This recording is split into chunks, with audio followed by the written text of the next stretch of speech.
L'expert en patrimoine Louisa Galaise raconte mon histoire africaine. Raconte mon histoire africaine.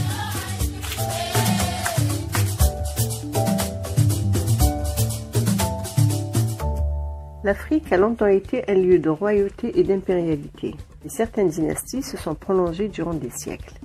L'Afrique centrale, longtemps marginalisée dans les récits historiques dominants, a pourtant vu l'émergence de royaumes puissants, riches et structurés, dont l'influence politique et culturelle a marqué durablement l'histoire du continent. Parmi les plus emblématiques figure le royaume du Congo, fondé au XIVe siècle, dans une région couvrant aujourd'hui le nord de l'Angola, le sud de la République du Congo et l'ouest de la République démocratique du Congo.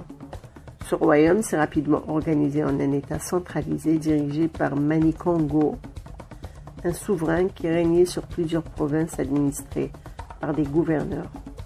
Dès le XVe siècle, les Portugais entrèrent en contact avec le Congo, établissant des relations diplomatiques, commerciales et religieuses. Le roi Nzinga Nkuyu se convertit au christianisme en 1491 et prit le nom d'Afonso Ier. Il développa des relations intenses avec l'Europe en envoyant des ambassadeurs et en échangeant plusieurs correspondances avec le royaume du Portugal.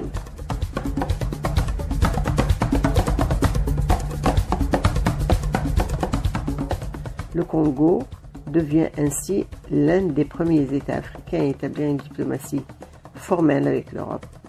Toutefois, ces relations furent aussi marquées par des tensions, notamment à cause de la traite esclavagiste qui se développa dans la région malgré les protestations des souverains locaux. Plus à l'est, dans les savanes du haut bassin du Congo, les empires Luba et Lunda se constituèrent entre le XVIe et le XIXe siècle. Ces deux États reposaient sur des modèles politiques originaux, fondés sur des chefferies hiérarchisées, des alliances dynastiques et des réseaux d'échanges régionaux. L'empire Luba, né autour du lac Upamba, était dirigé par Mulopwe, un roi sacré, détenteur d'un pouvoir à la fois politique, religieux et symbolique.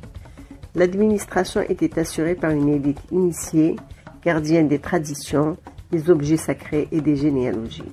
De leur côté, les Lunda, apparentés aux Luba, étendirent leur influence à travers une confédération souple, s'appuyant sur l'installation de princes alliés dans les régions périphériques. Ces deux empires ont été très célèbres pour leur art symbolique raffiné, fait de sculptures en bois, de masques, de tambours à fente, de sièges royaux et d'objets de prestige, souvent chargés d'une forte signification spirituelle. L'art Luba et Lunda, lié au pouvoir rituel et à la transmission des mémoires ancestrales, est aujourd'hui reconnu comme l'un des plus riches héritages artistiques de l'Afrique précoloniale.